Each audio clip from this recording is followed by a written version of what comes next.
সকল প্রিয় ছাত্রছাত্রীরা এডুইন্সের আরো একটি নতুন ভিডিওতে সকলকে স্বাগতম।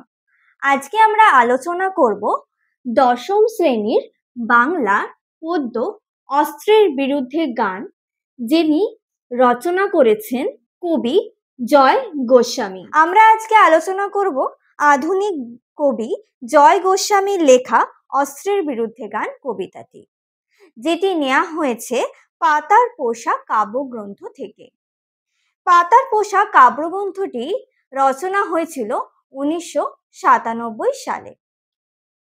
এবার আমরা গল্পের মূল পর্বে চলে আসি। এই কবিতায় কবি বোঝাতে চেয়েছেন অস্ত্র মানে হাতিয়ার, তার বিরুদ্ধে গানকে বেছে নিতে, যেখানে গান শান্তির বার্তা দেয়। অর্থাৎ কবি বলতে চেয়েছেন আমাদের অস্ত্রকে ছেড়ে, অর্থাৎ হাতিয়ারকে ছেড়ে আমরা গানকেই জীবনের শান্তির বার্তা হিসেবে খুঁজে নেব। এবারে কবিতায় ফিরে আসা যাক। অস্ত্র ফেলো, অস্ত্র রাখো পায়, আমি এখন হাজার হাতে পাই, এগিয়ে আসি উঠে দাঁড়াই, হাত নাড়িয়ে বুলেট তাড়াই, গানের বর্ম আজ পড়েছি গায়ে।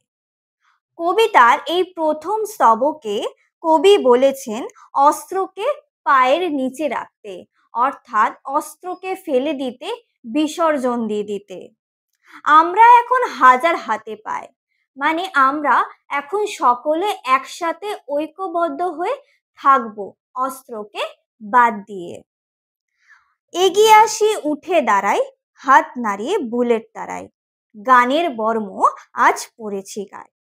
এগিয়ে আসি, চলো সবাই অস্ত্রকে ফেলে আমরা একসাথে এগিয়ে আসি, যেখানে হাত নাড়িয়ে বুলেট তাড়াই।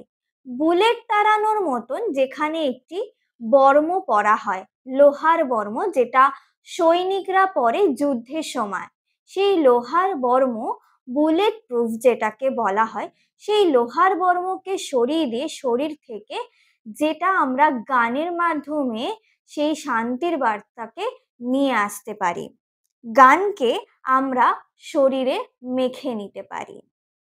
তাই এখানে বলা হয়েছে গানের বর্ম আজ পড়েছি গায়ে। পরের স্তবকে কবি বলেছেন গান তো জানি একটা দুটো, আঁকড়ে ধরে সে খড়কুটো, রক্ত মুছি শুধু গানের গায়ে, মাথায় কত শকুন বাচিল, আমার শুধু একটা কোকিল, গান বাঁধবে সহস্র উপায়। গান তো জানি একটা দুটো, কবি বলেছেন আমি গান বেশি জানি না, আমি গান অল্প একটা দুটোই জানি। সেই গানকে আঁকড়ে ধরে, যেমন ঘরহীন ঘর ছাড়া মানুষেরা, তাদের কোনো বাসা নেই, বাসস্থানও নেই, তারা সামান্য কিছু খড়কুটোকে আঁকড়ে ধরে বেঁচে আছে। কবিও সেরকমই গানকে আঁকড়ে ধরেই বেঁচে থাকতে চেয়েছে। রক্ত মুছি শুধু গানের গায়ে। রক্ত কিভাবে গান দিয়ে মোছা যায়? অবশ্যই যায়। গানকে যখন কবি অস্ত্র হিসেবে না ধরে এক শান্তির বার্তা হিসেবে ধরে তুলেছে, যেখানে গান একটি সুন্দর শান্তির বার্তা দেয়, সেখানে রক্ত গায়ে লাগবে না, সেখানে আমরা গানকে দিয়ে সমস্ত কিছু ভুলিয়ে দিতে পারি। মাথায় কত শকুন বাচিল, আমরা শুধু একটা কোকিল।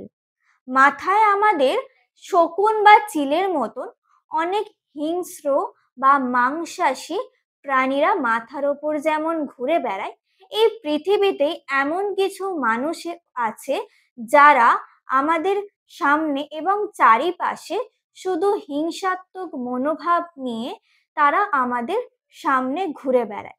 শকুন বা চিলের মতোই কিছু মানুষদেরকে উল্লেখ করা হয়েছে, যারা শুধু যুদ্ধ এবং মর্মান্তিক কিছু ঘটনাকেই সামনে নিয়ে চলে আসে। কিন্তু কবি বলেছে আমার কিছু চাই না, আমার কাছে শুধুই একটা কোকিল আছে, আমার কাছে শুধুই মাত্র গান আছে। গানকে আমরা তুলে ধরেছি, গান বাঁধবে সহস্র উপায়। গানকে আমি আমার সারা গায়ে এবং গান দিয়ে আমি এই প্রতিবাদকে তুলে ধরব।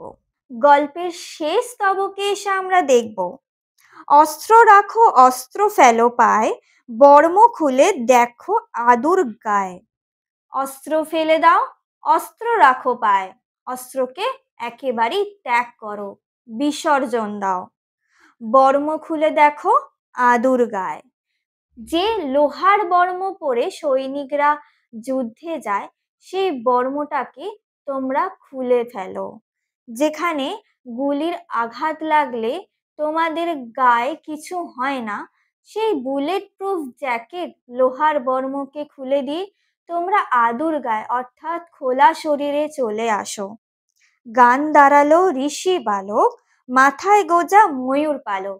গান দাঁড়ালো ঋষি বালক মানে এক সুন্দর ঋষি বালকের মতন তুমি খোলা শরীরে চলে আসো আমাদের সামনে, যার মাথায় ময়ূরের পালক গোজা আছে। এখানে গান দাঁড়ালো ঋষি বালক, মাথায় গোজা ময়ূর পালক, এই অর্থে এখানে কবি বোঝাতে চেয়েছেন, যেটা আমাদের মনে করিয়ে দেয় ভগবান শ্রীকৃষ্ণের কথা। তার সুন্দর রূপ, যার খোলা শরীর এবং তার মাথায় এক সুন্দর ময়ূর পালক গোজা থাকে। সেও কিন্তু তার বাঁশির সুরে অর্থাৎ গানের সুরে সে পুরো মথুরাকে এক শান্তির বার্তা এবং তার মধুর গানের সুরে সমস্ত দিককে মাতোয়ারা করত, মোহিত করে তুলত।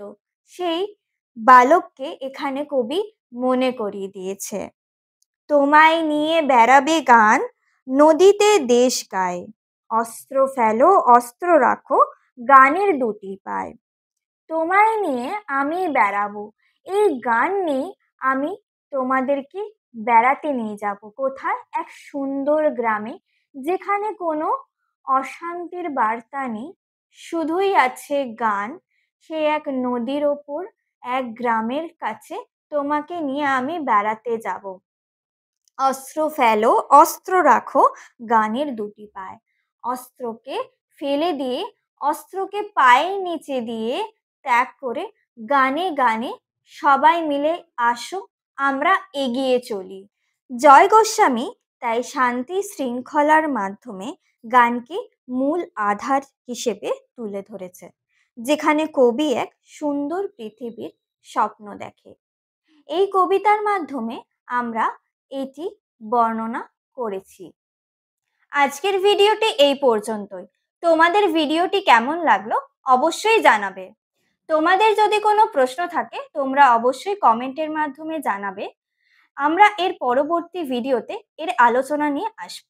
এইরকম আরো শিক্ষামূলক ভিডিও পেতে আমাদের এডুইন্স ইউটিউব চ্যানেলকে অবশ্যই সাবস্ক্রাইব করবে এবং এডুইন্স ফেসবুক পেজকে ফলো, লাইক এবং শেয়ার করে আমাদের সাথে থাকবে।